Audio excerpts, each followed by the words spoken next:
again, we just created this structure with full front glass and installed it where there was nothing but an empty space earlier.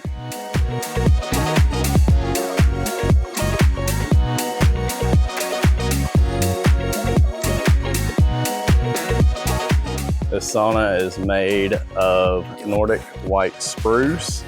It's got the armrest because we got the full front glass there. Over here is the entry door. We need to finish up a little trim on that. But he's got his SL2 control there, which is able to be controlled with an app. And inside we have the Himalaya heater there, which is a beast.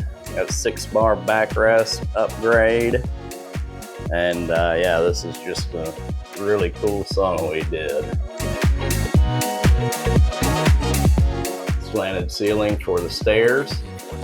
And again, a great look over the pool to the lake.